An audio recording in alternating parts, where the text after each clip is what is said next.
안녕하십니까.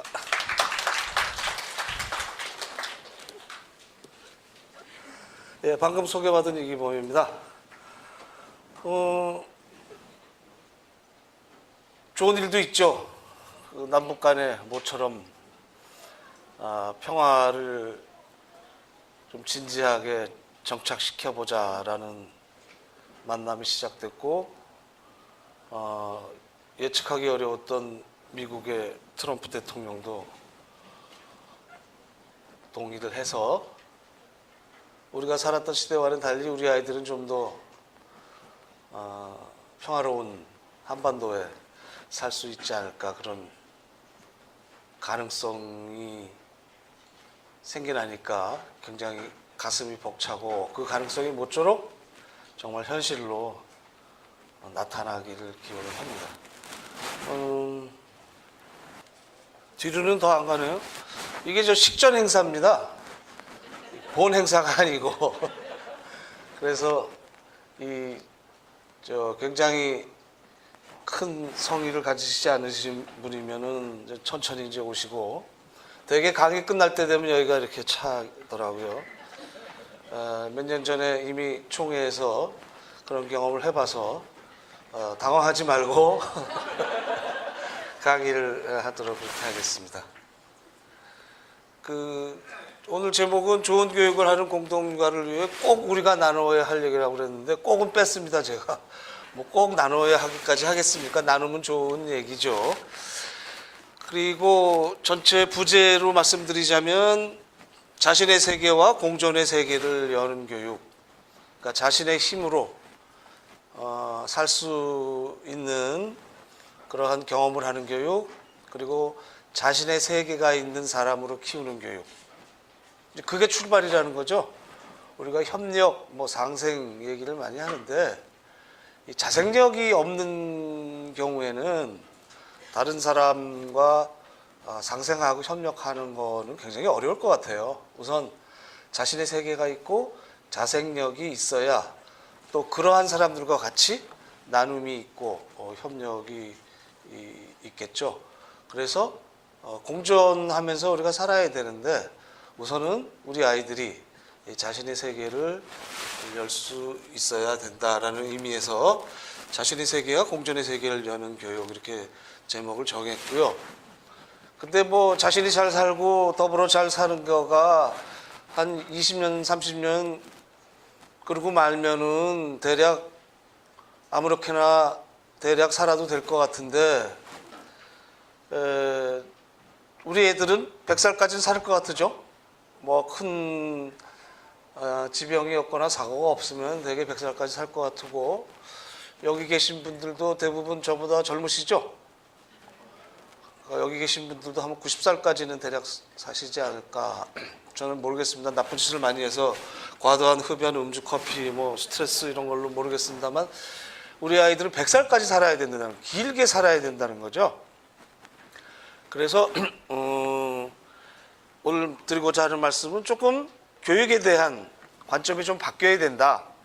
여러분들 때도 굉장히 경쟁이 심해지고 세상이 팍팍하고 진로를 찾기가 어려운 면이 있었지만, 그래도 뭔가 확실한 지표 비슷한 것들이 좀 있었다고 볼 수도 있죠. 그런데 이제 우리 아이들 같은 경우는 더 이상 확실한 방향을 보고 확실한 경로를 찾아가야 되는 그러한 방식은 돌아오지 않을 거라는 거죠. 굉장히 불확실한 시대에 살 수밖에 없게 돼서 상당히 다른 선택을 해야 된다. 제 경우에는 굉장히 어떻게 보면 인생이 단거리 경주였었어요. 그래서 고등학교 한 1학년 들어가기 전까지, 고등학교 때까지도 진양 돌았던 것 같아요. 고등학교 2학년 때까지도. 어려서부터 고등학교 2학년 때까지 책 보고 놀고 딱지치기 하고 놀다가, 고등학교 2학년 찬바람 불면서부터 대학을 가야 되지 않느냐 이렇게 생각을 해서 웬만한 대학 가갖고 그 졸업장까지 가지고 평생을 사는 그런 시기였는데, 이제는 그런 시기가 아니라는 거죠. 굉장히 다른 시기에 살게 되는데, 또 저 세대와 다르게 가장 지금 우리 사회에서 문제되는 것 중에 하나는 세계 없음인 것 같습니다. 우리 사회가 압축 성장을 하다 보니까 마치 어린아이가 성장하면서 자기 나이대에 청소년기에는 사춘기로서 뭔가 방황도 해가면서 모색도 하고, 그래서 그 나이에 어떤 경험을 해야 균형적 성장을 하는데, 사회도 마찬가지죠. 너무나 빠른 시간 안에 성장을 해오면서 우리 사회에 나타나는 현상을 이제 외국 사람들이 한 면을 본 거로 말씀을 드리자면, 한편에는 극단적인 개인화가 있고 또 다른 한편에는 공동의 정신이 있는, 이 양면성이 굉장히 극단으로 있는, 특히 요즘 디지털과 소셜미디어 세계가 활발해지면서 개인들은 현실에서는 외롭고, 그래서 외로운 개인들은 개인 디바이스의 작은 스크린을 통해서 여러 가지를 공유하면서 겉으로 보기에는 서로 완벽하게 연계되어 있는 동시에 완벽하게 분리가 되어 있다. 뭐 가족이 외식 나가서 밥 먹는 광경을 보면 딱 떠오르죠. 들어가자마자부터 각자 휴대폰 만지작거리다가 밥 나오면은 조금 먹으면서 대화하는 척 하다가 그 다음에 또 다시 각자의 휴대폰을 만지작거리는, 동시에 완벽하게 분리해 있다는 거죠.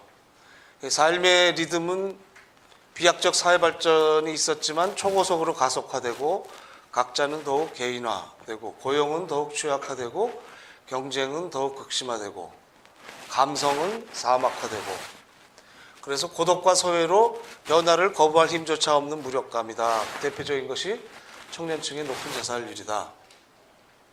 지젝이라고 하는 요즘 많이 얘기되는 학자는 이렇게 얘기를 한국 사회에 대해서 했습니다.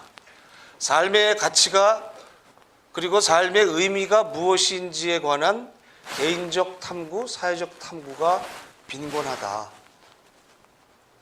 뭐 이런 현상에 대해서는 뭐 바로 다른 의견을 제시하실 수 있을 것 같아요.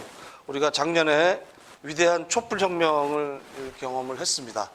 그리고 아까 운영위원장님이 말씀해 주신 정치 분야뿐만 아니라 우리 일상의 분야에서도 혁명이 시작되고 있지요. 그러나 그 혁명이 분명히 있었고, 그것을 통해서 우리 사회가 더 질적으로 성숙할 것이라고 저는 기대를 하고 믿습니다. 또 과거에는 광주 시민혁명이 있었고, 그전에는 또 4.19 혁명이 있었고, 또 헌법에 나타나 있는 3.1 운동이 있었고, 어려울 때마다 우리가 힘을 합쳐서 이 사회의 방향을 바로잡는 일을 했습니다. 그래서 과거보다는 촛불혁명이 우리의 삶에 진지한 성찰과 미래의 전망을 하는 계기가 되리라고 생각을 합니다만, 그러나 또 한편으로는 그럼에도 불구하고 집단으로 우리가 어떤 것을 하고 있지만, 그것이 과연 개인 차원에서, 집단 차원에서, 그리고 우리 사회의 차원에서 우리 삶의 가치와 의미가 무엇인지에 관해서는 탐구하는 것이 아직도 굉장히 부족하다라고 생각을 합니다. 정치 분야에서, 어떤 분야에서는 우리가 가히 혁명적으로 함께 행동하지만, 그것이 일상 속에서 가치와 의미를 공동으로 모색하고, 우리 삶과 우리 사회가 어떠한 방향으로 가는 것이 더불어서 같이 살 수 있는 방향이냐가 굉장히 어렵다는 거죠.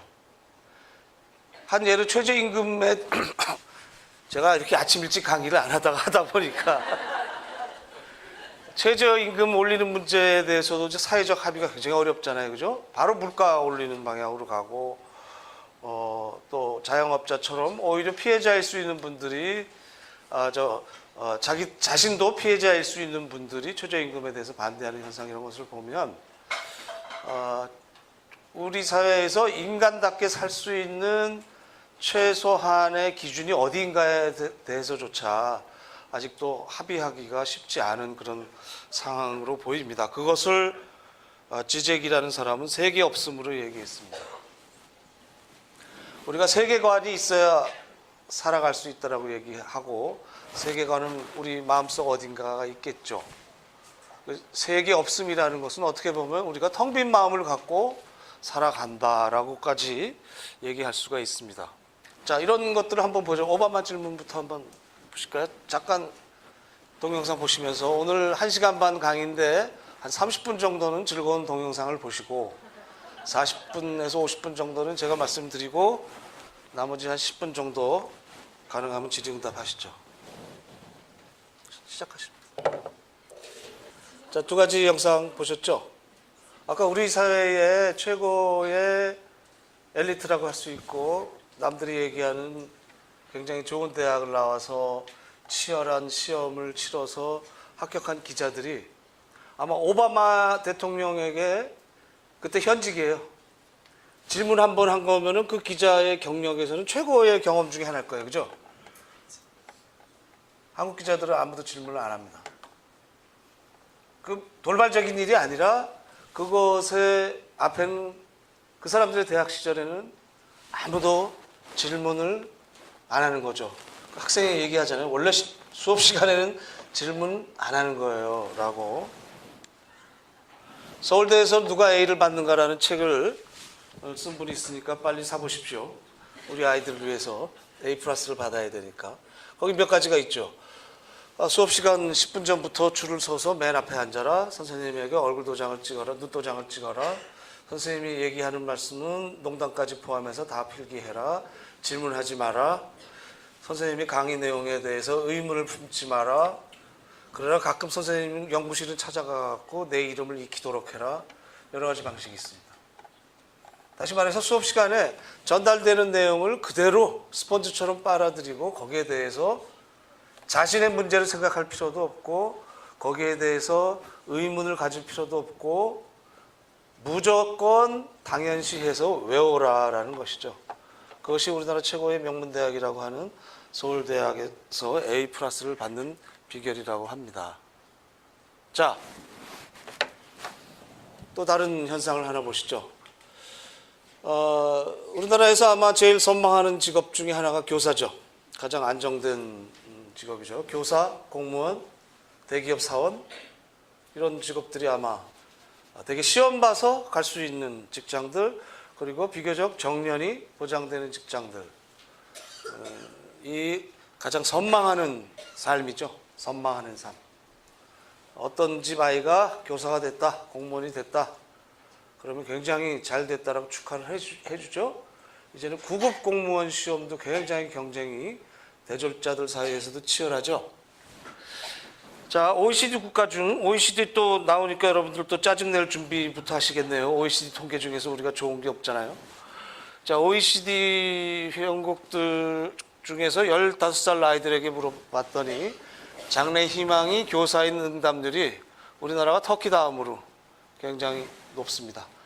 15살 아이들에게 공무원 되고 싶냐고도 물어봤을 수가 있는데 15살 때부터 저 공무원 될 거예요. 9급 공무원 될 거예요. 8급 공무원 될 거예요. 사실 잘 없을 거예요. 그죠? 그래서 그렇게 물어볼 수는 없었고 교사였는데 굉장히 높습니다. 교사 응답률이. 그런데 30대 교사들에게 똑같은 질문을 바꿔서 교사가 된 것을 후회합니까? 라고 물어봤는데 이것도 우리나라가 상위권입니다. 자, 장래 희망이 교사인 터키, 아일랜드, 룩셈부르크, 멕시코는 여기에 교사가 된 것을 후회한다에 들어있지 않죠. 이런 간극, 선망하는 삶과 가치 있는 삶의 간극 아닐까요? 교사가 어떠한 직업인지, 교사는 어떠한 일을 하는 것인지, 어떠한 역할과 어떠한 소명이 있는가에 대해서 생각하기보다 그래서 내가 교사로서의 삶을 사는 것이 과연 나에게 가치 있는 삶일까? 나에게 의미 있는 삶일까를 생각하기보다 이미 15살쯤 되면 남들이 선망하는 삶, 안정되는 삶, 남들이 좋다고 하는 삶을 정하는 데 익숙해져 버린 것, 길들여진 것이 아닌가 생각을 합니다. 후회하고 있죠. 교사 같은 대표적인 직업이 뭐 이럴 건데 많은 경우에 직업들도 이러한 자기가 가치 있다고 생각하는 삶이 정해지지 않은 상태에서 자기의 세계가 없는 상태에서 남들이 보여주는 세계, 부모님이 좋다고 하는 세계, 사회에서 좋다고 하는 세계, 남들에게 보여지기 위한 세계, 남들에게 보여주기 위한 삶, 소위 얘기하는 선망하는 삶을 지향하는 데 익숙해지지 않느냐 하는 거죠. 자, 굉장히 제가 이분법적으로 두 가지 형태의 삶과 교육에 대해서 한번 무리하게 정리를 해봤습니다. 한쪽은 명문대학이고 그 다음에 명문대학 나와서 보수가 좋은 삶, 돈 많이 받는 삶, 남들이 좋다 하는 삶을 가는 경우입니다. 또 다른 경우는 뭐 대학, 어떤 대학이든지 간에 대학에 상관없고 전공을 자기가 필요한 것을 해서 선택한 대학교를 가거나 대학교 안 가고 그 다음에 뭐 진로를 택하거나 전문 학교를 가거나 이런 경우. 이런 경우에는 나름대로 이 아이 같은 경우는 성장하는 과정에서 선택하는 훈련, 선택하는 연습이 되어 있겠죠.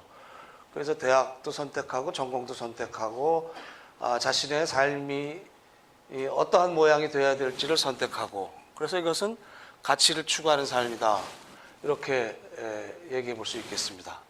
그래서 굉장히 이분법적으로 보이지만 확률적으로 봤을 때 명문대학을 지향하는 삶의 경우에는 이쪽으로 갈 확률이 굉장히 높겠죠. 그죠? 또 내가 대학도 전공도 선택하는 경우에는 가치를 추구하는 사람이 이렇게 높겠죠. 이 둘 중에 하나를 선택하셔야 된다는 거죠. 이 지역은 거의 없습니다. 이제는 제 세대에만 있었고 여러분들 세대에도 가능했는지 모르겠지만 세상 자체가 굉장히 불확실해진 가운데 경쟁은 나날이 치열해지기 때문에 이 중간의 경우는 점점 안 나타날 거라는 거죠. 그래서 이렇게 가서 이렇게 가거나 이렇게 가서 이렇게 가거나 둘 중에 하나일 거 선택할 수밖에 없을 것 같아요. 그런데 치러야 될 대가가 있죠. 명문대학을 가기 위해서는 온 가족의 삶을 걔가 명문대학 갈 때까지 유보해야 됩니다. 사는 게 아니고 웃는 게 아니죠. 나중에 여러 가지 자료를 통해서 그 정도까지 너무 과장 아니냐 말씀하시겠지만 그렇게 해야 되는 거죠. 그런데 모든 삶을 유보해서 명문대학을 갔다고 해서 보수가 좋은 삶이 보장되느냐?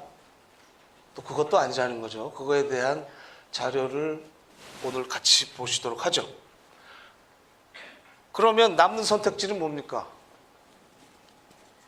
이 부분만이 남는 것이 저는 지극히 현실적이라고 생각해요. 지극히 현실적이라고. 특히 우리 사회뿐만 아니라 전 지구적으로 삶이 불확실하거든요. 우리 아이들이 살아야 할 미래는 저도 그렇고 여러분들이 살았던 미래는 굉장히 다르거든요. 그러면은 아까 A+를 받는 명문대학의 정답만 알고 세상에 대한 호기심, 관심 없고 질문 없고 그런 청년이 불확실성의 시대를 살아가기는 굉장히 어려울 거예요. 어떤 대학을 나왔던 어떤 전공을 선택했든지 간에 자기가 선택할 수 있는 힘이 있는 젊은이는 아마 이 불확실성의 시대를 살아갈 수 있는 힘이 있다고 봐도 되겠죠. 그래서 제가 생각하시기에 오늘 강의를 다 들으시고도 그래도 난 이리로 가시겠다 하면은 공동육아 하시는 건 시간 낭비라고 생각해요. 저는. 지금부터 빨리 강남 대치동으로 이사를 가셔야 돼요. 전력을 다해서.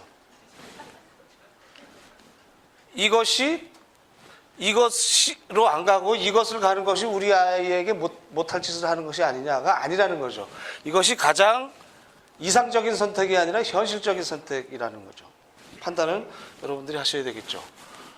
자, 현실이 이렇습니다. 1966년도에 국내 100대 기업 중 지금 12개만 남았습니다. 지금 초등학생의 60%는 나중에 직업을 가질 때 현재 존재하지 않는 직업을 가질 확률이 60%입니다. 자, 현재 직업 수는 한국이 11,655개입니다. 이 중에서 대졸자들이 가고자 하는 직업은 딱 한정되어 있습니다. 몇 개로. 자, 앞으로 이렇게 인간과 인간, 인간-기계, 인간-기계가 상용하는 일자리로 이제 바뀌어가고 인간의 일자리를 기계가 찾아간다는데 중요합니다. 기계가 인간의 일자리를 많이 가져갈 거예요. 그러면 어떤 일자리가 남겠느냐? 인간과 관계하는 삶, 인간과 관계하는 직업은 살아남는다는 거죠. 그러니까 둘 중에 하나예요. 자, 나는 기계를 다루는 직업을 갖겠다. 혹은 인간과 관계하는, 인간과 소통하는, 인간과 교감하는 분야에서 일하겠다. 그런데 기계를 다루다고 할지라도 그 기계가 인간이 해야 할 일을 대신하는 것이니까 아무리 4차 혁명 산업시대라고 할지라도 제일 중요한 건 뭐겠어요? 인간과 얼마나 잘 관계하고 소통할 수 있는가, 이거겠죠. 잠깐 동영상 하나 또 보시죠. 중앙일보에서 특집 기획을 하면서 대부분 다 어린 아이를 둔 부모님들이세요. 그러니까 4차 산업혁명이 한국에서 너무 과대 포장됐다는 거죠. 그래서 그걸 예측하는 건 좋지만 어쩌면 사회 통제를 한 기능으로 또 작동하는 면도 있는 거죠. 그래서 소위 얘기하는 신자유주의화와 경쟁 구조 조정 이런 것들을 정당화하는 방편으로 사용되는 경향도 없지 않아 있어요. 교직도 인공지능이 대체할 확률이 되게 높은데 대체하겠지만 교직의 원래 역할은 그대로 남는다는 거죠. 변호사, 판사, 검사도 대체 용이한 직업입니다. 그러나 이 부분 설득하고 들어주고 하는 부분은 그대로 남는다는 거죠. 중요한 얘기입니다. 직업이 아니라 업무다. 직업은 업무 플러스 일 플러스 상호작용이 있는 거죠. 그죠? 그리고 제일 중요한 건 의미와 가치가 있는 거죠. 내가 이 일을 왜 하는가에 대한. 그러니까 기업과 정부의 책무성이 더 커지고 사실은 우리 아이들의 미래를 좀 더 밝기 위해서는 우리가 기업이나 정부가 4차 혁명 시대에 이런 식으로 불안만을 줄 것이 아니라 그 책무성을 제대로 하도록 해야 돼요. 사람만이 할 수 있는 일, 사람과 사람이 관계하고 소통하는 일, 이건 기계가 대체 상당히 어렵다는 거죠. 2,700명은 해고된 거죠. 그럼 2,700명은 어디로 갈 거냐는 거예요. 사회 안전망이 있어야 되는데 우리 사회 안전망이 지금 굉장히 안 좋죠. 그러니까 미래 사회일수록 사회 안전망이 더 되거든요. 그 부분도 아마 부모들이 해야 될 중요한 역할 중에 하나일 거라고 생각을 해요. 롯데가 여러 가지 구설수가 많습니다만 이렇게 좋은 방향을 잡아서 하는 것도 있더라고요. 시장이 감시해야 되는 것이죠. 우리가 감시해야 되는 것이죠. 자, 여기까지 보실게요. 자, 4차 산업혁명에 가지고 있는 여러 가지 측면에 대해서 보셨죠. 결국 기계가 다 대체하기 때문에 완전히 우리 아이들의 교육이 과거와는 다르고 지금과는 다른, 전혀 어렸을 때부터 뭐 코딩 계속 시키고 컴퓨터 계속 시키고 뭐 공학적인 거 시키는 거, 그런 것도 어느 정도 필요하겠지만 본질은 그대로 간다는 것이죠. 결국 인간이 사는 세계이기 때문에. 그리고 결국 교육의 본질, 경험의 본질, 성장의 본질이 무엇이냐를 다시 한번 확인해야 될 것이고, 만약에 명문대학에 보내기 위해서 사교육에 투자하고 모든 가족이 아이의 뒷바라지에 쏟는 시간이 있다면 그 시간을 미래 사회의 정부와 기업이 사회적 책무성을 더 잘할 수 있도록 촉구하는 일, 이 두 가지가 아마 미래 사회에 우리 아이를 위해서 대비하는 가장 중요한 능력일 거라고 생각을 합니다. 즉 처음에 말씀드린 대로 우리 아이들은 세계가 있는 아이들로 자라나야 돼요. 그죠? 자기 세계가 있는 아이들. 또 내가 오늘을 왜 살아가는지, 3살 난 아이도 오늘을 왜 살아가는지, 5살 난 아이도 공동육아 어린이집에 가면서 한숨을 푹푹 쉬는 게 아니라 오늘 내가 공동육아를 가갖고 무슨 놀이를 해야 되는지, 어떤 아이와 어떻게, 어저께는 사이가 안 좋았는데 오늘은 화해를 할 것인지, 선생님한테 내가 어떤 걸 자랑질 할 것인지에 대해서, 내년에는 내가 우리 어린이집에 제일 맞이가 되니까 어떤 역할을 동생들에게 해야 할지, 이런 것들을 그 나이에 해야 될 경험들을 해 나가면서 선택해야 되죠. 선택해서 잘못되더라도 부모가 기다려야죠. 그래서 자기가 깨달아야죠.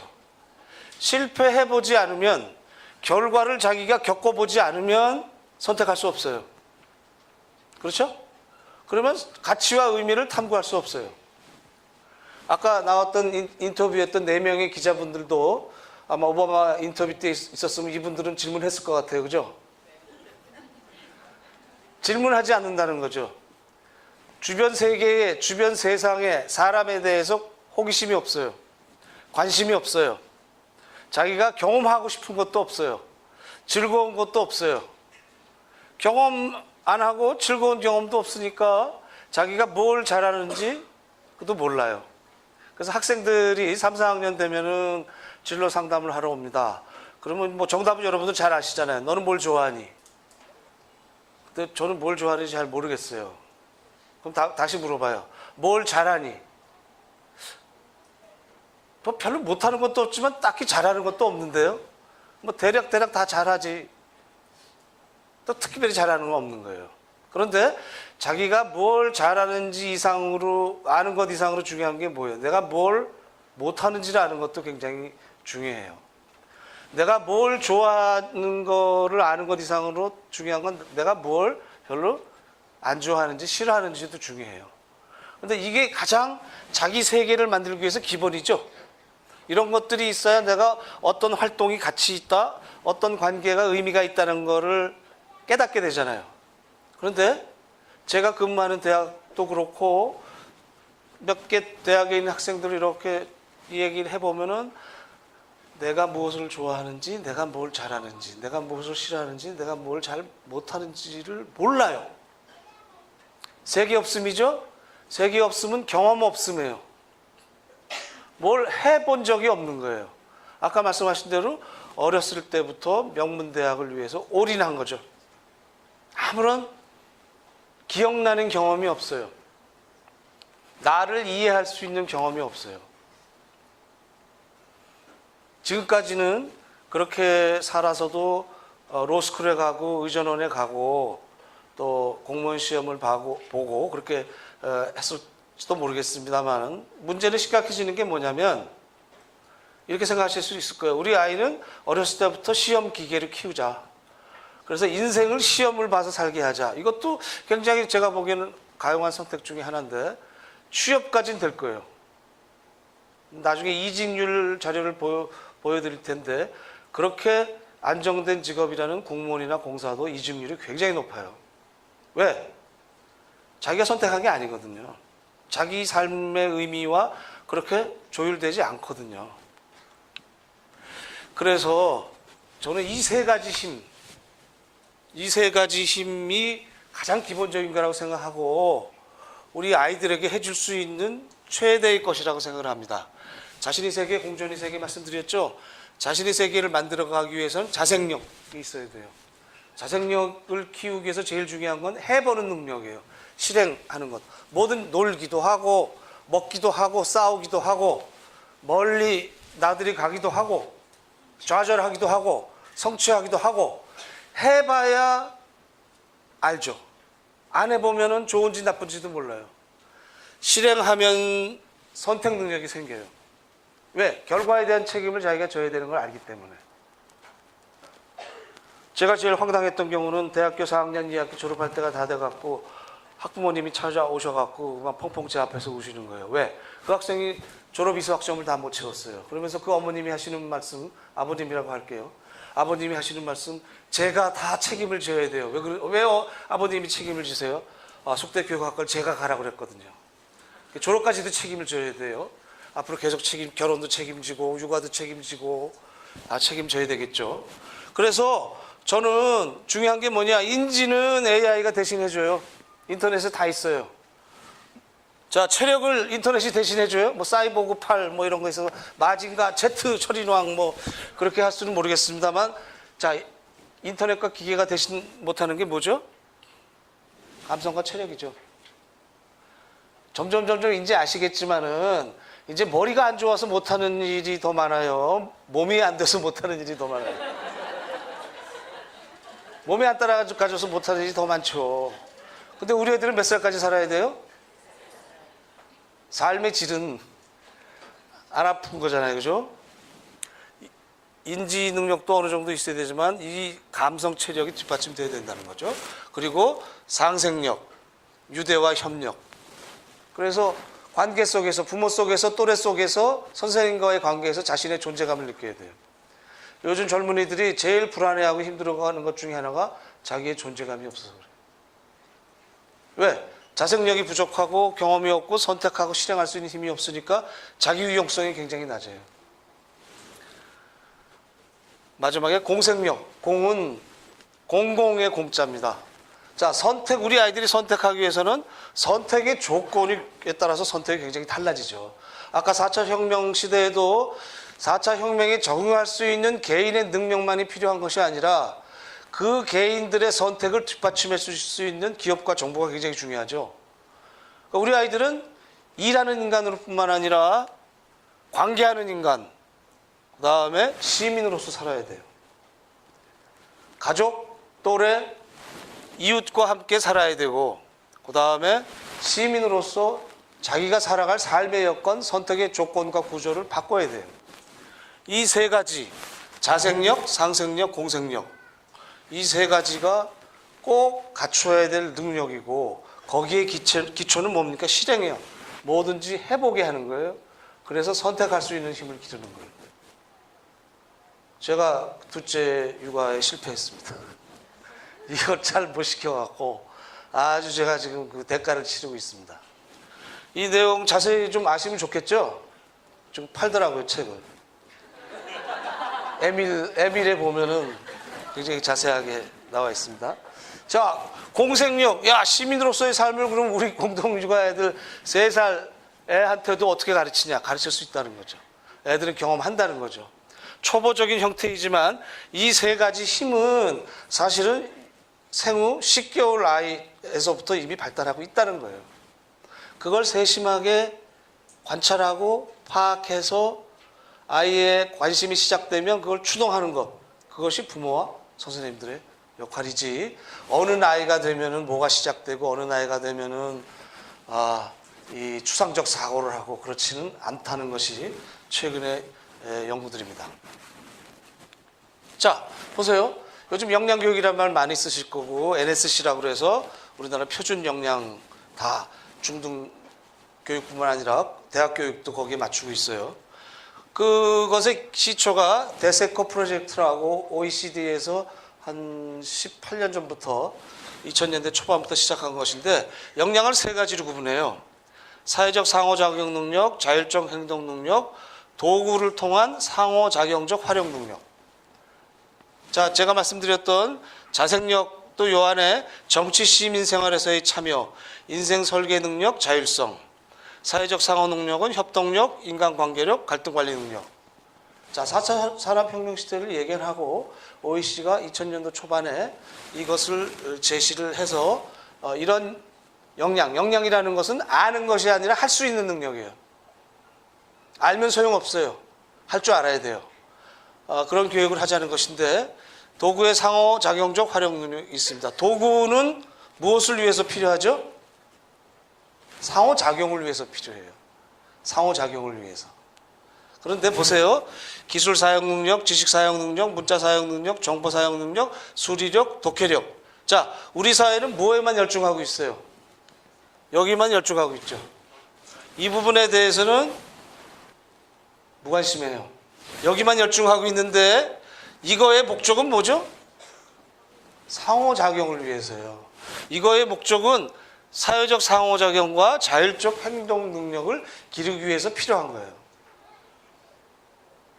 우리 사회가 역량교육을 한다고 하지만 이러한 관점에서 보면 크게 벗어난 거죠.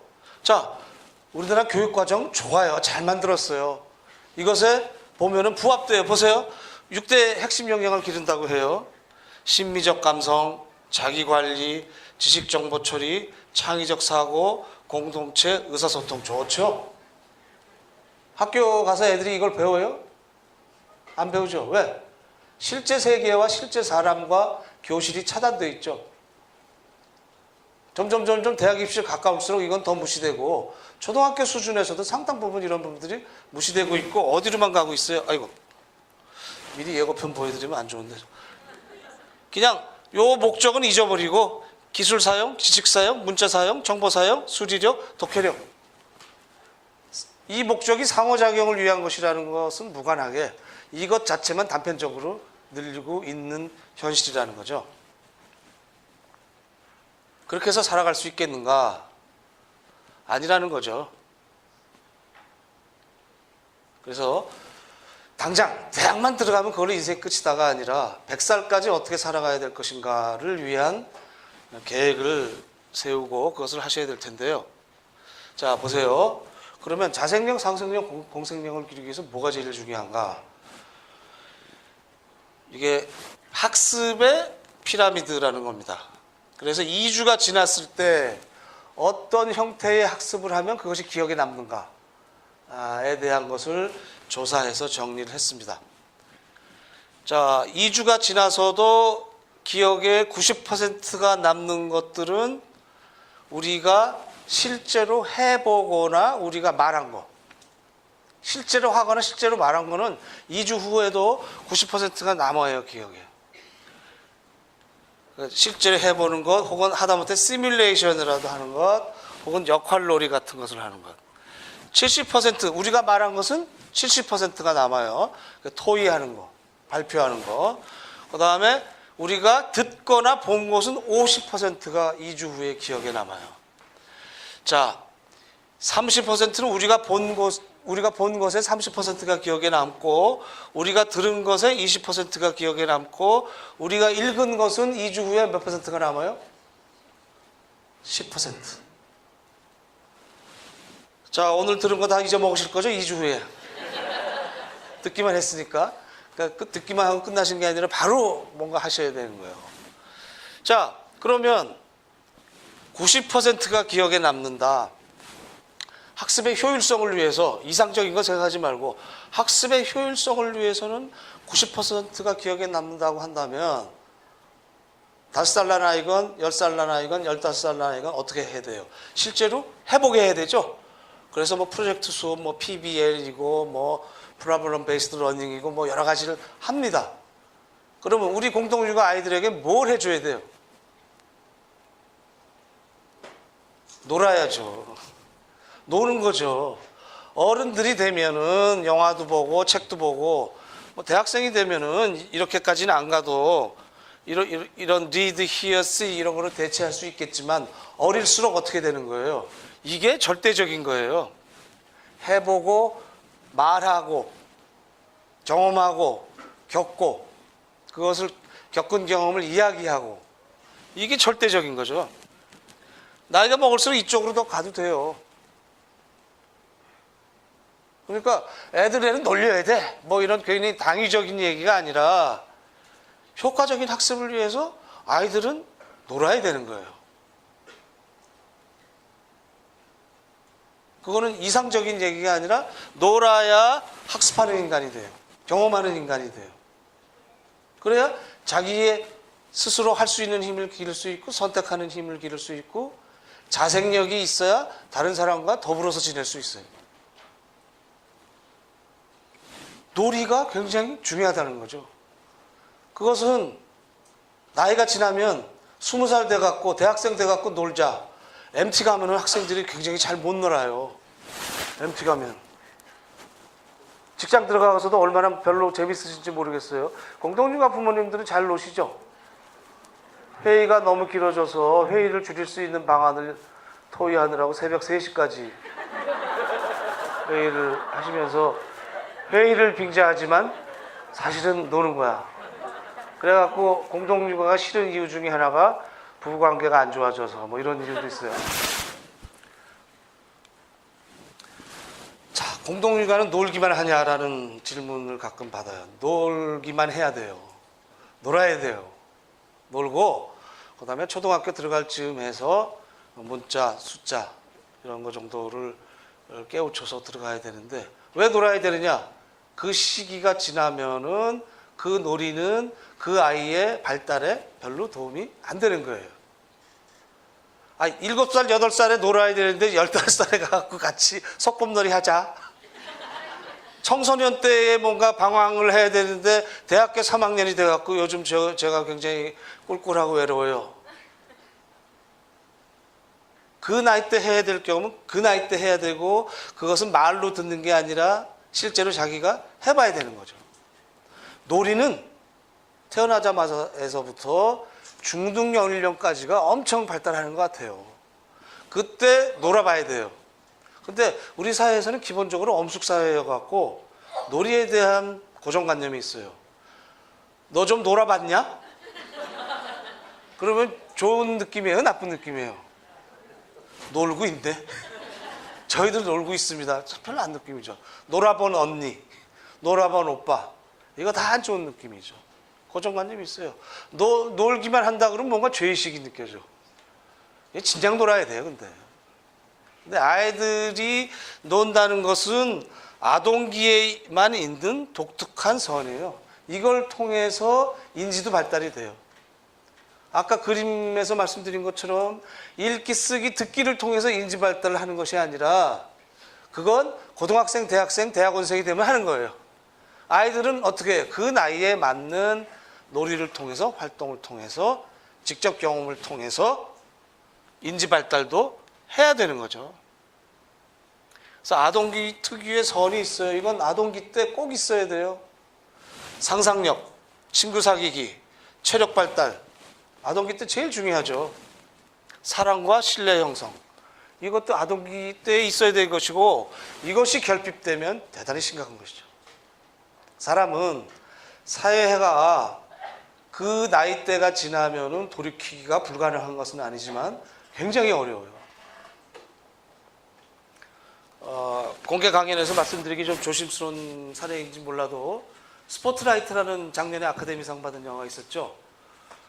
보스턴에서 일어났던 일인데, 보스턴의 신문사가 그 카톨릭의 성직자들이 아동 성추행 폭행한 사건을 조사를 우연히 작은 계기로 하기 시작했는데, 상상도 못할 만큼 수많은 사례들이 폭로가 됐습니다. 제가 말씀드리고자 하는 건 뭐냐면, 그 전문가의 얘기에 의하면 그 카톨릭 성직자가 되고자 하는 분들은 되게 어렸을 때부터 10대에 굉장히 자기가 성직자가 되고자 하는 그러한 자기의 소망이나 부모님의 기대, 이런 것들이 크기 때문에 그분들의 성에 대한 개념이 12살, 13살로 그쳐 있다는 거예요. 그러니까 연세가 드시고 다 하더라도 성에 대한 개념은 다른 부분은 굉장히 성숙하시고 영적으로도 충만하신데 그 부분은 10대 초기에 멈춰 있다는 거죠. 그럼 왜 어떤 결과들이 나올 확률이 굉장히 높은가가 얘기가 되는 거죠. 그러니까 우리가 아동기 때, 청소년 때, 청년기에 해야 될 경험은 그때 해야 되는 거거든요. 그런데 0세에서 5세, 특히 0세에서부터 초등학교 때까지 해야 될 경험은 이거예요. 이거는 평생 100세까지 살기 위해서 제일 중요한 거죠. 그죠? 그런데 이것을 지금 형성 못하면은 뭐 나중에 명문대학, 대학 들어가고 나서 좋은 직장 잡은 다음에 뭐 체력도 좀 발달시키지 뭐. 좋은 대학 들어간 다음에 신뢰 형성을 그때 가서 하지. 될까요? 그래서 놀이가 삼색력 발달의 기초이고, 자, 그럼 삼색력 발달은 어떻게 하느냐? 놀이는 곧 아동기의 참여를 활발히 함으로 해서 경험이 성장하는 것이고, 경험이 성장하면 선택할 능력이 생기고, 선택할 능력이 생기면 자기의 판단 기준이 생기고, 자기가 추구해야 할, 탐색해야 할 가치와 의미에 대해서 알게 되고 자신의 세계가 생기죠. 놀이는 굉장히 중요합니다. 놀이의 의미에 대해서 마지막 동영상 잠깐 보실게요. 놀이에 대해서 굉장히 이제 과학자들이 최근에 연구를 많이 해서 미국 같은 경우 국가놀이연구소가 있어요. 그러니까 놀이를 통해서 불가능할 것 같은 것들을 가능성으로 탐색할 수 있다는 거죠. 왜? 둘 간에 놀이 시그널을 주고받을 수 있으니까. 그러니까 아이들과 아이들 사이에 놀이를 통해서 굉장히 이제까지 가능하지 않았던 새로운 세계를 같이 열어갈 수 있다는 거죠.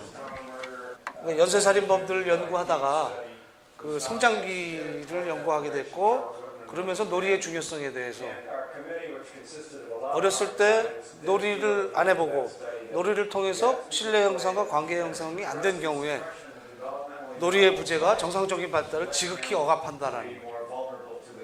그러니까 놀이는 해도 되고 안 해도 되는 게 아니라 필수 요소라는 거죠. 그러니까 저소득층일수록 놀이 기회가 미국 같은 경우 굉장히 적다는 거예요. 이 유아기의 경험이 그 성장의 모든 경험을 좌우한다고까지 얘기를 해요. 행위는 목적이 있으면 안 된다는 거예요. 그러나 교사는 목적을 가질 수 있어요. 그러나 아이는 그 목적을 몰라야 돼요. 그래야 몰입해요. 목적이 알면 김 빠지죠. 재수 없어서 애들이 안 해요. 놀이를 하면서 이 소근육 발달, 손 발달이 굉장히 활발하게 이루어지고 이 손 발달이 인지 발달하고 직결되어 있다는 거예요. 학생들에게 문제 해결 능력이 사라졌다. 훨씬 더 고난도의 수학과 물리를 배우는데 그건 뭘 안 해봤다는 거예요. 실제로 문제를 해결해본, 시도해본 경험이 성장기에 없었다는 거죠. 그러니까 이 보잉이나 나사 같은 첨단 기업이 하버드나 칼텍 나온 학생을 뽑는 게 아니라 어렸을 때 차를 고쳐봤냐, 나무로 집을 지어봤냐, 성장 과정에서 이 사진 굉장히 좋아하시더라고요. 이건 뭐 제가 일부러 고른 게 아니라 여기 있는 거예요. 그 성장 과정에서 손수 무엇을 해본 사람을 뽑는다는 거예요. 명문대학 출신이 아니라. 그래야 문제 해결 능력이 실제로 있다는 거죠. 그러니까 취업을 잘하기 위해서도 어릴 때부터 잘 놀아야 되는 거예요. 그래서 자기가 뭔가 스스로 주도적으로 뭘 자꾸 해보고 선택하게 만들어야 되는 거예요. 놀이는 머리로 하는 게 아니라 몸으로 하는 거죠. 놀이를 통해서 감정을 절제할 수 있게 된다는 거예요. 조종할 수 있게 된다는 거예요. 관계를 조종할 수 있게 되고, 즉 인지, 감정, 신체 발달, 이것이 사회적 배움, 사회적인 경험을 통해서 학습할 수 있게 된다는 거죠. 인위적인 게 아니라. 노는 사람이 되기 위해서 노는 사람이 돼야 됩니다. 노는 사람이 제일 중요한 것은 상상놀이이다. 이건 스토리텔링이죠. 이야기하는 거. 자기의 이야기가 있어야 자기 세계가 있는 거죠. 그래서 어린아이들은 상상을 통해서 이야기를 많이 하잖아요. 그걸 부모님이나 선생님들이 잘 받아줘야 되죠. 뻥치고 있는 거죠. 요만한 거 잡아놓고 이만큼 큰 거 물고기 놓쳤다고. 뻥튀기가 놀이의 또 기본적인 거죠. 자, 뇌에 어떤 역할을 하느냐. 뭐 이게 역시 중요하시죠? 아이가 놀이를 통해서 머리가 좋아져야 되는데 뇌에 번쩍번쩍 불을 켜주는데 뇌를 활성화시키는데 놀이만큼 효과적인 활동이 없다는 거예요. 전두엽을 자극시킨다는 거죠. 전두엽이 기억을 돕고 판단을 통제해요. 뭐 앞으로 유망한 직업 중에 하나도 뇌신경학일 거예요. 아마. 이걸 다 연결해 갖고 놀면서 뇌의 어느 부분이 이제 자극되는가를 이제 연구를 많이 하는 모양이에요. 근데 연구가 쉽지 않대죠. 계속 움직여야 되니까 이게 제대로 접속이 잘 안 된다는 거예요. 자, 쥐들에게 놀이를 금지시켜 봤어요. 그러니까 안 놀아본 쥐들은 절대 다시는 나오지 않는다는 거예요. 놀아본 애들은 좀 이따 나온다는 거죠. 그래서 주변을 탐구한다는 거예요. 탐색한다는 거예요. 가능성을 보는 거예요. 거기까지 하죠. 자, 놀이는 생존의 필수라는 얘기예요. 놀아본 쥐들은 인간과 비슷한 대뇌 피지를 가진 신경 전달 구조를 가진 쥐들은 고양이의 위협에서 숨다가도 조금 지나면 나와서 탐색해 보는 거예요. 시도해 보는 거예요. 안전한지 안전하지 않은지. 못 놀아본 쥐들은 굳어져서 아예 못 나온다 하는 거죠. 어떤 아이가 되기를 원하세요? 처음에 나온 쥐들에게는 이런 상황이지만 자기에게 일생일대 한번 오바마 대통령에게 질문한 기회가 주어졌는데 질문도 못하고 자기의 세계가 없는 그러한 아이들 원하시지는 않으실 거라고 생각해요. 한 20분 정도 남았는데요. 중요한 내용을 다 했으니까 이제부터는 빨리빨리 할게요. 자, 그러면 아까 말씀드린 두 가지를 선택하기로 했는데, 자, 모든 삶을 유보해서 명문대학에 이제 가는 보람이 있는가를 한번 보죠. 어느 정도의 대가를 치러야 되는가. 항상 우리가 계산을 해야 되잖아요. 이 정도의 대가를 치르면은 할만하다라든가, 이 정도의 대가는 그러기엔 너무 크다라든가. 다시 말해서 아이들의 성장기에 결정적인 놀이, 관계 형성, 신뢰와 사랑, 이런 것들을 다 희생하면서까지 명문대학을 꼭 보내야 되느냐. 명문대학을 가는 게 중요한 것이 아니라 그러한 경험과 역량의 개발이 100살까지 사는데 우리에게 더 필요한 것인가. 가 판단이 되셔야 공동주와의 교육은 어떠해야 되는가가 그림이 그려지실 거 아니겠어요? 뭐 다 아시는 자료니까 쭉쭉쭉 넘어가도 될 것 같아요.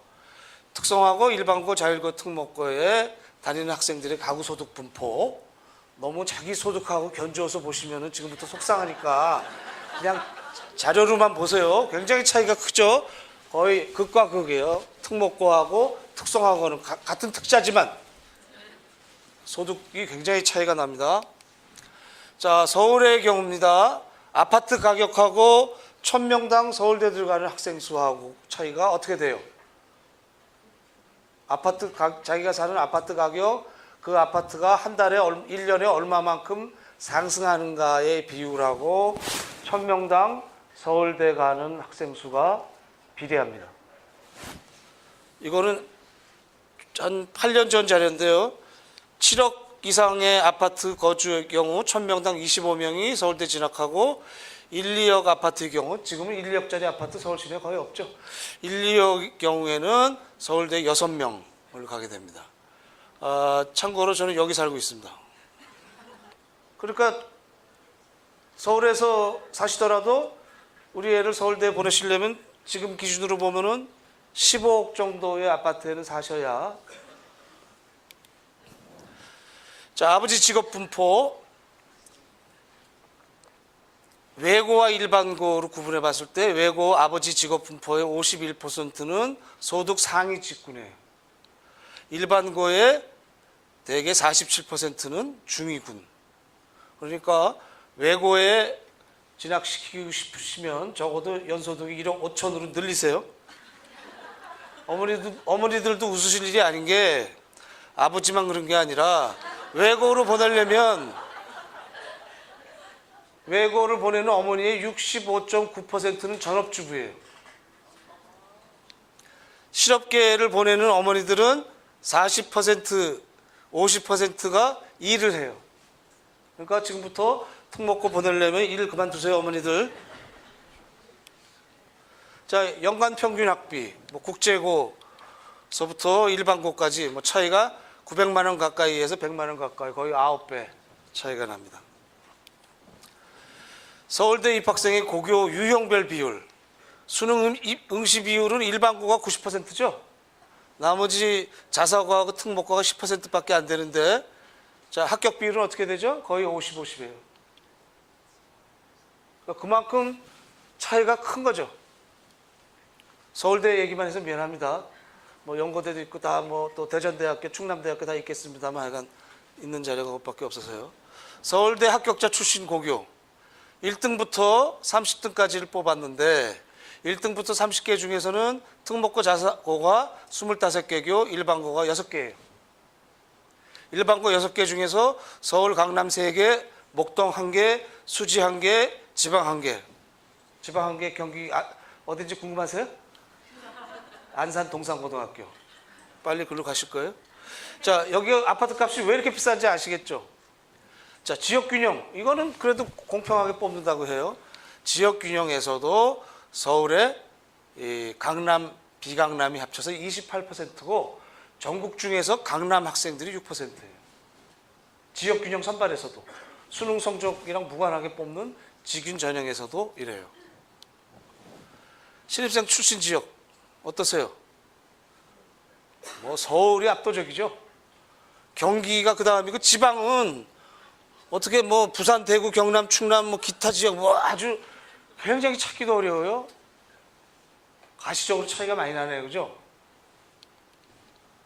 자, 이 데이터부터 좀 눈여겨보시면 좋겠어요. 어떤 학자들이 또 이제 연구를 했습니다. 그래서 학생들을 쭉 측정을 했어요. 그래서 진짜 인적 자본을 측정했고, 진짜 인적 자본의 값대로 대학을 가느냐, 진짜 인적 자본의 값과 좀 차이가 나게 서울대학을 가느냐를 연구를 했습니다. 그래서 그 연구를 했더니 구별로 달라요. 이를테면 강남구 같은 경우는 녹색이 측정한 진짜 인적 자본입니다. 진짜 인적 자본은 공부와 배움에 기울인 시간과 본인의 타고난 잠재력으로 평가를 했어요. 그랬더니 강남구는 낮죠. 노란색이 실제 서울대 진학 비율이에요. 이 경우는 진짜 능력보다 더 서울대에 입학할 확률이 높은 거예요. 자, 강북구 볼까요? 강북구는 진짜 능력보다 서울대에 입학할 확률이 낮죠. 그러니까 결국 명문대학에 간다는 것이 그 명문대학의 높이에 상응하는 만큼의 능력이 높이를 가지고 있는가? 그건 아니라는 거예요. 명문대학을 나오면 명문 인생이 보장되는가? 명문 능력이 보장되는가? 그건 아니라는 거죠. 다른 자료요. 자, 이건 카이스트 자료인데 제가 숙명여대에서 입학처장 할 때도 확인을 했고 한양대학하고 서울대학교 입학처장들한테도 확인한 자료예요. 그 자료들은 공개가 안 됐지만 카이스트 자료입니다. 입학할 당시의 학점하고 졸업할 때의 학점을 출신 고교 유형별로 비교를 해봤어요. 자, 노란색은 일반고입니다. 제일 꼬라비였어요. 자, 졸업할 때쯤 어떻게 됐죠? 3.5로 제일 탑을 차지하고 있는 자사고 출신 3.6, 과학고 출신 3.5에 거의 따라갔어요. 그죠? 얘는 어떻게 될까요? 졸업한 다음에. 이 학생들이 이렇게도 올라갈 것 같아요. 그죠? 그죠? 자기 주도성이 있으니까, 자생력이 있으니까, 상생력이 있으니까. 자, 제일 힘든 애들이 어느 애들이에요? 영재고 애들. 얘들은 왜 이럴까요? 영재고 애들은 내려가요. 너무 영재스러웠어. 영재하느라고 못 놀았어. 자, 과학고, 그 다음에 자사고. 별로 큰 변화가 없어요. 졸업할 당시 학점이 높지만. 그러면 졸업한 이후에 인생을 살아가는 데서 제일 잠재력이 크고 오히려 능력이 지금 왕성하게 발달하는 출신고의 유형은 어디예요? 이것을 교육의 부가가치라고 하거든요. 교육을 시작할 때하고 끝날 때하고 얼마만큼의 가치가 부여되느냐. 교육의 부가가치가 크면은 앞으로 점점 더 활발하게 발달이 되고 능력이 더 발달된다는 얘기예요. 이 차이는 뭐예요? 자기 주도성이죠. 자생력, 상생력, 이 부분이죠. 선택과 실험 능력. 어느 고등학교 보내시겠습니까? 아, 그래도 뭐 과학고 일반고. 제가 어떻게 할 수 없지만은 데이터는 이렇다는 겁니다. 그러니까 제가 말씀드리는 거는 뭐 이상에 대해서 오늘 말씀드리는 게 아니에요. 현실에 대해서 말씀드리는 거죠. 자, 그럼 그 차이가 왜 나오느냐? 피사의 과학의 즐거움 하면 우리는 과학 점수는 늘 상위지만 과학의 즐거움은 OECD 국가 중에서 꼴찌. 그 다음에 유형성. 어떤 지역에서 지진이 다른 지역보다 왜 자주 발생하느냐를 설명해보라. 꼴찌. 사지선답으로는 맞추지만. 다시 말해서 실제 세계의 문제 해결과 상관이 없다라는 거예요. 실제 세계에 도전할 수 있는 관심, 활달함, 호기심, 탐구심이 떨어진다는 거예요. 즐거움이 없어요. 그리고 효용성도 없어요. 공부하는 시간은 뒤지게 길어요. OECD 국가 중에서 1년에 1540시간 한대요. 뭐에 쓰는 거예요, 이거? 활력을 죽이는 데 쓰죠. 자, 너는 지금부터 인간과 세계에 대한 모든 관심과 호기심을 끊고 입시에 올인해라. 자, 그러면은 명문대 입학의 조건은 불행이라는 거죠. 제가 별로 안 좋아하는 사람이지만 조지 부시가 좋은 말도 했어요. 능력은 기차를 제 시간에 가게 만들지만 기차는 자기가 어디로 가고 있는지 알지 못합니다. 명문대학엔 들어갔지만 내가 왜 명문대학에 들어왔는지 모른다는 거죠. 항상 바빴고, 나는 항상 바빴고 내가 관심 있는 사람 또한 바빴다. 우리 부모도 바쁘고 정보력이 필요하고 재력이 필요하니까. 압박감만 심하게 느꼈다. 몰입해본 경험은 없고 많은 사람을 알지만 멘토도 필요하고 코치도 필요하니까 친밀한 관계를 맺지 못했다. 연애도 잘 못한다. 수포의 허울음을 두치면 두려움, 불안, 좌절, 공허함, 목적 없음, 고독. 자신이 원하는 것보다 남들이 선망하는 목표를 따라하는 데 익숙한 수포들이라는 거죠. 명문대학 나오면 취업률이 뭐 굉장히 비약적일 줄 아시죠? 아니에요. 되게 몇 퍼센트 취업, 68% 취업해요. 뭐 서울시내 대학들인데 45% 차이가 나고. 그런데 이렇게 해서 애써서 취업 잘했어요. 신입사원 100명 중 13.5명은 입사 100일 이내 퇴사. 1000명 이상 대기업, 종사하는 대기업에서 21%가 2년 내 이직. 500대 기업 평균 근무기간 10년. 30대 그룹계열 169가 평균 근속기간 9.7년.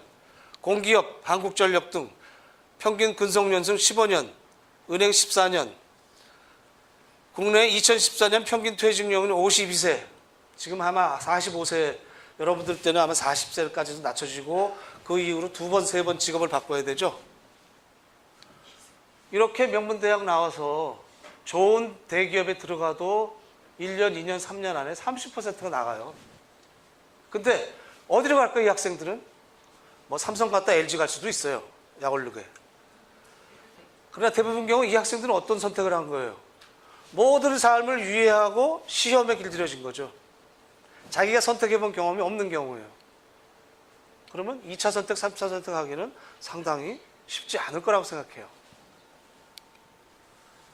왜? 심각하게 생각하셔야 돼요. 다 바빴잖아요. 또 OECD입니다. 어린이들이 하루에 부모와 함께하는 시간. OECD 평균 엄마 신체적 돌봄 75분, 공부 가르치기, 놀아주기 29분, 아빠 신체적 돌봄 28분, 아빠 19분. 한국 엄마 신체적 돌봄 26분 체면 7일 했어요. 같이 놀아주기 16분. 아빠 3분. 공부 가르치기, 놀아주기 3분. 아빠들 반성하셔야 되는데 반성해야 될 아빠들은 지금 여기 안 계셔. 그래도 여기 오신 아빠들은 그래도 뭐를 생각해 보시겠다 하시는 거고, 되게 결석한 애들이 야단 안 맞잖아요. 학교 때도 보면 니들은 왜 결석해? 야단 치는데 막상 결석한. 자, 이게 없는 거예요. 이게 없는 거예요. 그러니까 지금 우리 사회가 어떻게 돼요? OECD에서 이거는 우리가 좀 셀 줄 알았어. 부조, 사적 지원망. 이것도 꼴찌라는 거예요. 어려울 때 도움을 청할 수 있는 친구나 이웃이 있느냐? 없다라는 거예요. 100살까지 어떻게 살아요? 50대 이상 연령에서도 60.9%만이 의지할 친구가 있다 그러는데 지금 아이들은 점점 더 그렇게 되거든요. 그래서 요즘 학교에 상담의 주제가 과거에는 친구가 불화했는데 요즘은 친구가 없어요. 어떻게 하면 친구를 만들 수 있죠?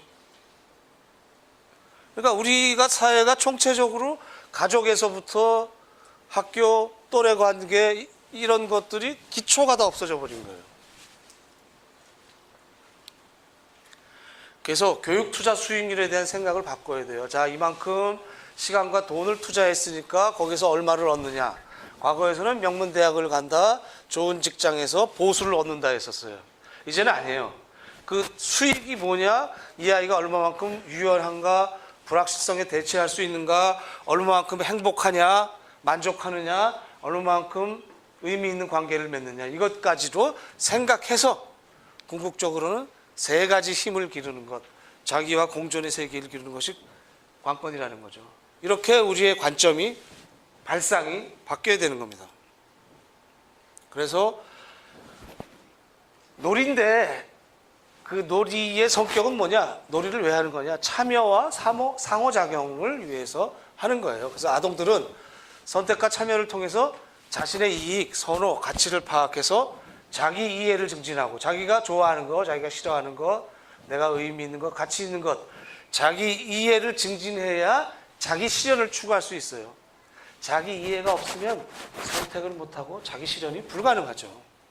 그를 위해서는 상호작용과 참여가 활발해야 되고, 그래서 학교 어린이집은 고립되지 말고 가족과 지역사회와 결합돼야 되고 아동, 또래, 성인들의 소통 네트워크가 활발해야 된다. 이거 다 공동육아가 하고 있는 것이고, 특히 10개월 미만 영아들도 사건을 처리하고자 하는 관심, 어른들이 하는 상호작용을 다 이해해요. 그래서 최근에 연구들은 언제가 제일 중요하느냐, 태어나자마자부터 초등학교 시기까지가 제일 중요하다. 그래서 이때를 무시하지 말고 능동적 사회 주체로 대해라. 굉장히 관건입니다. 그래서 공동육아 어린이집에 0세부터 3세 아이들이 없다는 건 굉장히 불행해요. 4세, 5세, 6세 아이들이 상호작용하기 위해서라도 도구로서라도 0세에서 3세가 있어야 되고, 다름이 있는 학생들은 장애가 있거나 성비도 비슷해야 되고. 버트란트 러셀이 한 말입니다. 사람이 다음 세 가지를 있으면 자신의 최선을 실현할 수 있대요. 그것은 소유욕이 아닌 창조적 욕망, 타인에 대한 존경, 자신의 활력에 대한 자기의 자부심, 존중. 제가 말씀드린 세 가지 힘하고 비슷해요. 자, 이 세 가지가 개발되기 위해서는 유토피아가 필요한데, 그것은 완성된 유토피아가 아니라 살아있는 유토피아, 꿈틀꿈틀 거리는 유토피아, 충돌이 있는 유토피아. 완전한 유토피아는 없다는 거예요. 치고받고 화해하고 서로 찬동하고 공감하는 유토피아 안에서 이러한 인간의 근본적인 힘, 제가 말씀드린 세 가지 능력이 자라난다는 거죠. 바로 이 세 가지가 말씀드렸던 이러한 힘이 자라날 수 있는, 러셀이 얘기하고 있는 완전한 유토피아가 아니라 살아있는 유토피아가 공동육아죠.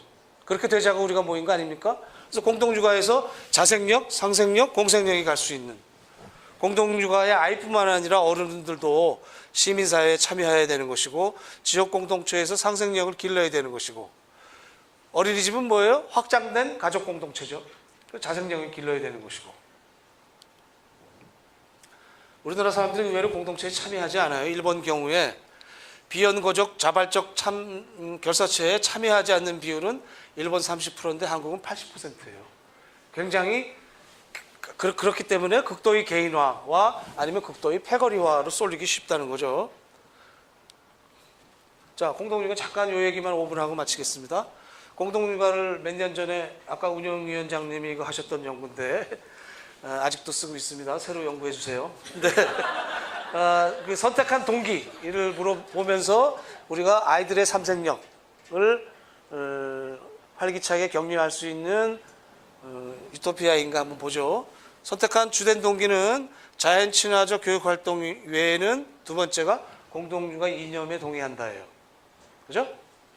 그래서 근데 가장 큰 어려움을 물어봤어요. 녹색, 조합원 충원, 안정적 터전 마련, 재정적 적자, 이건 뭐 물리적 조건입니다.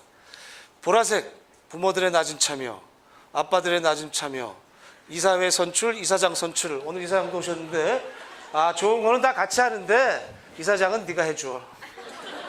이거죠, 그죠? 제일 큰 것, 부모들의 교육관 차이. 자, 공동육아의 이념이 좋아서 같이 하겠다고 그랬는데 가장 큰 어려움은 부모들의 생각의 차이, 교육관의 차이. 왜 이렇게 됐죠? 그러니까 가장 좋기도 하고, 그러니까 가장 예민한가요? 가장 갈등이 첨예한가요? 또 다중응답 중에서 다른 요인으로 물어보니까 제일 어려워하는 게 이거예요. 다른 부모와의 관계, 교사와의 의사소통, 구성원 간의 교육 간의 차이. 이게 제일 많아요, 이게. 이런 건 물리적인 조건들은 그 다음이에요. 왜 이럴까요? 생각해 보셔야 돼요. 자, 우리 아이가 자생력, 상생력, 공생력을 키우기 위해서는 공동육아가 그런 터전이 돼야 되는데, 우리가 그런 것을 찬동해서 들어왔는데 막상 들어와 보니까 이게 갈등이 커요. 왜 그럴까? 이걸 제가 좀 이렇게 파악해보고 간단하게 여러분들한테 질문 안 하고 오늘도 그냥 듣고만 가시는 거예요. 몇 가지 같이 생각해 보실, 어린이집에 돌아가셔서 같이 해결 방안, 탐색해 볼 방안을 몇 가지만 간단히 말씀드릴게요. 첫 번째, 공동육아에 대한 공부가 되어 있느냐.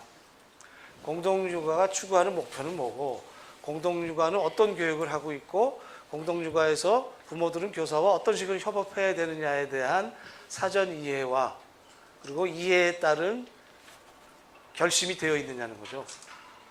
저는 상당 부분 부족하다고 봐요. 그래서 공부하자. 이 공동육아에 대한 공부를 좀 하셔야 된다는 거죠. 공동육아 오는 월 회보 읽어보시는 분. 손 좀 잘 들어주세요. 한 10분의 1쯤 되는 것 같아요. 훌륭하십니다. 여기 대부분 이사님들이시죠? 교사분들도 많으시고.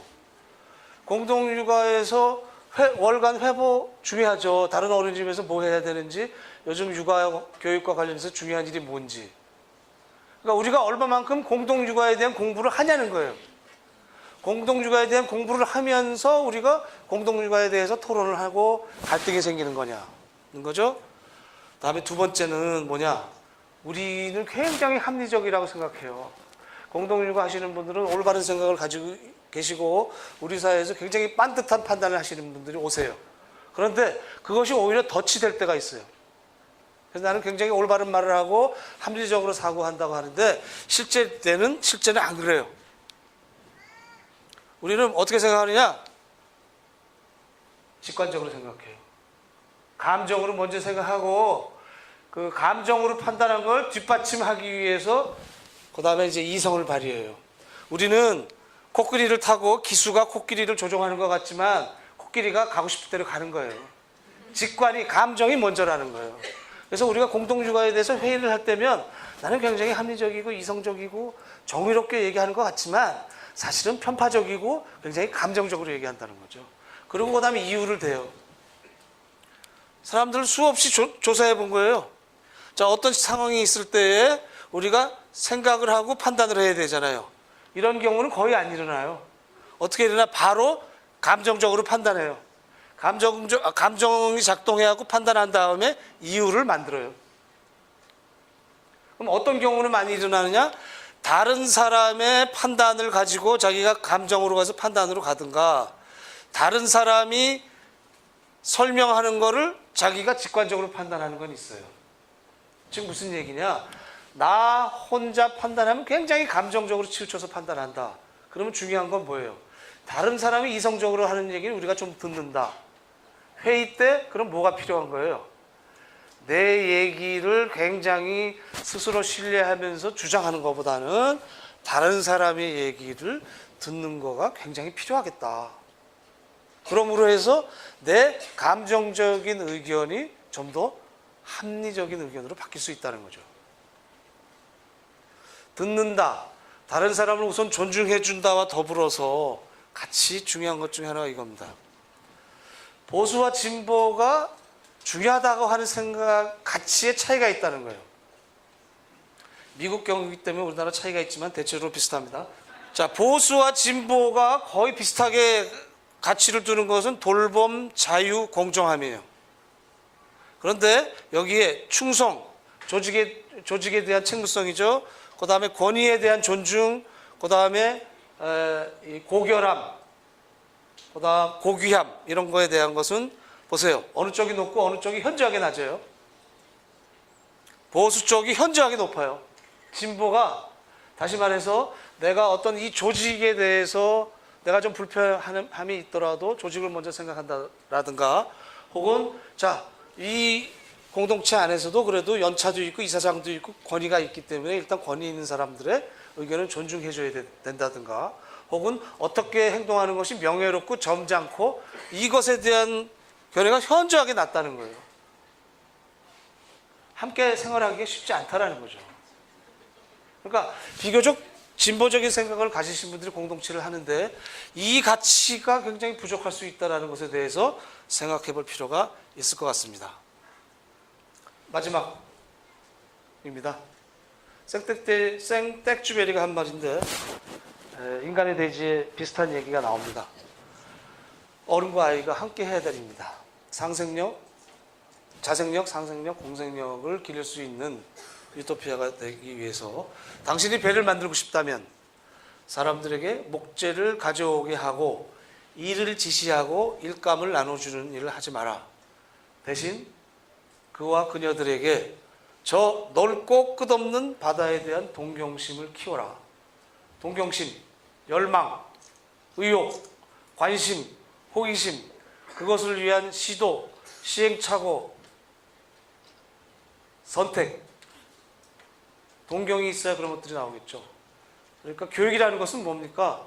방법을 가르치는 게 아니라 동경, 열망을 통해서 놀고 활동하고, 그래서 자생력, 상생력, 공생력을 기준으로 해서 100살까지 선택하고 자기가 생각하는 가치와 의미를 추구하는 그런 삶이라고 생각합니다. 여기까지 강의 마치도록 하겠습니다. 감사합니다.